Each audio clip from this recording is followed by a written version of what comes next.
di Fathur Rabbani ini kan memang kitab kumpulan ceramahnya beliau.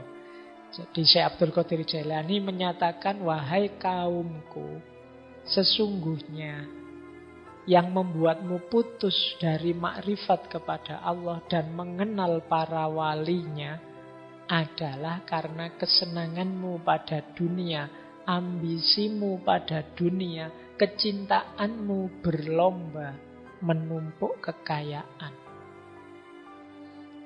Ya, orang yang cinta pada dunia biasanya terus berambisi pada dunia, terus dia berlomba-lomba menumpuk dunia. Yang itu kan kalau di Al-Quran disindir alhaqumut takasur. Jadi menumpuk harta kekayaan dunia itu seperti orang yang haus dan minum terus-menerus dan hausnya tidak hilang.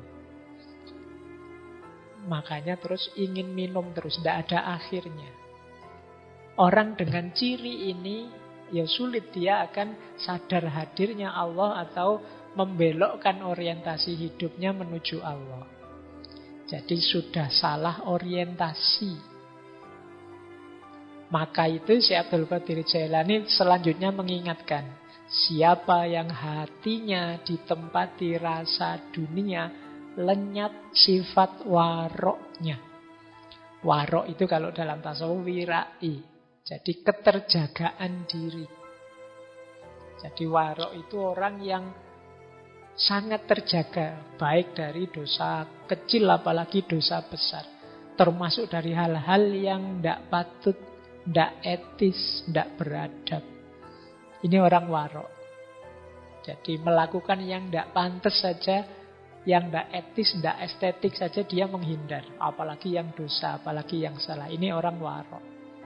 Jadi orang yang menjaga kehormatannya. Nah, orang itu bisa wirai kalau dia tidak cinta dunia. Begitu dia cinta dunia, biasanya daya waroknya hilang. Daya penjagaan dirinya longgar. Cenderung kemudian jadi permisif. Yang penting enak, yang penting untung, yang penting nyaman.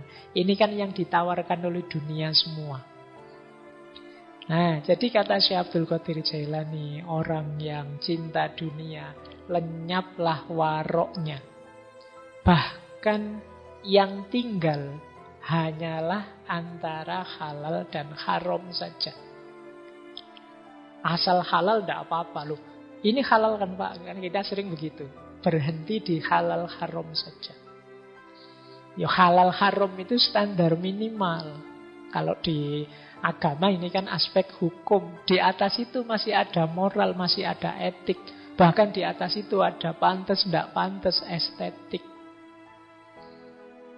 Orang yang hanya selesai di level halal haram, ya kurang jauh mainnya. Jadi kalau hanya itu saja, halal haram saja, mana dalil halalnya, mana dalil haramnya. Kalau hanya di titik ini saja, kurang luas, kurang jauh. Ya ndak keliru, tapi kurang banyak. Misalnya kalian sholat itu, kalau laki-laki yang mazhab Syafi'i, dari pusar sampai lutut. Loh itu kan kalau kalian sholat pakai sarung terus cingkrang saja, yang penting udelnya ditutupi, dengkulnya ditutupi, sampai dengkul itu saja. Jadi kalian pakai short itu, yang celana pendek potongan itu, ndak pakai atasan juga ndak apa-apa. Loh itu kan halal. Itu kan boleh, memang auratnya itu. Terus kalian berangkat ke masjid pakai gitu, baris paling depan. Kalau orang negur, kamu sholat kok begitu? Loh kan auratnya cuma udel sampai dengkul. Ini sudah ketutup, berarti boleh dong. Iya. Kita tidak bisa marah pada dia, memang hukumnya begitu. Tapi kan di level lebih tinggi mungkin etika, level lebih tinggi lagi mungkin norma adat, kepantasan, bahkan nilai estetik.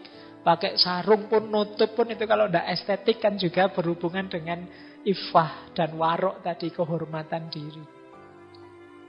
Jadi makanya kalau yang seperti ini biasanya sulit untuk sampai pada terminal mahabbah, cinta pada Allah. Apalagi hanya berhenti di halal haram. Biasanya yang berhenti di halal haram ya stuck di situ, kaku di situ. Bukan berarti boleh nabrak halal haram. Tidak, bukan nabrak, melampaui. Melampaui itu jangan sekedar halal haram dong hitungannya. Harus lebih panjang dari itu. Nah, ini cara memahaminya seperti itu yang disampaikan Syekh Abdul Qadir Jailani ini. Akibatnya apa sih kalau orang yang semacam ini dia lenyap rasa malunya di hadapan Tuhan. Tidak sadar Tuhan mengawasinya. Enggan muraqabah. Muraqabah itu rasa selalu diawasi oleh Allah. Itu namanya muraqabah. Kita sering tidak sadar Allah itu mengawasi kita terus. Orang yang sadar terus diawasi Allah berarti orang yang mampu bermuraqabah. Yang kayak tadi misalnya yang sholat hanya dengan pakai celana pendek tadi, itu kan bahasa kita kasarnya apa ndak malu. Ndak sadar bahwa Allah itu melihat. Oh ndak Bapak, saya yang kayak gitu pas sholat sendirian di kamar, jadi ndak ada siapa-siapa. Iya, tapi kan Allah ya melihat kita terus. Wong di hadapan orang biasa yang mungkin lebih tinggi dari kita, mungkin orang tua kita, guru kita, mungkin dosen kita kan malu begitu. Apalagi di hadapan Allah. Nah, rasa malu di hadapan Allah itu nanti mendukung yang wirai tadi. Membuat kita terjaga. Ini nanti akan jadi syarat munculnya rasa cinta kepada Allah. Kalau kita merasa diawasi terus oleh Allah, ya lama-lama rasa cinta pada Allah itu tumbuh. Orang Jawa kan bilang tresno itu jalaran saka kulino.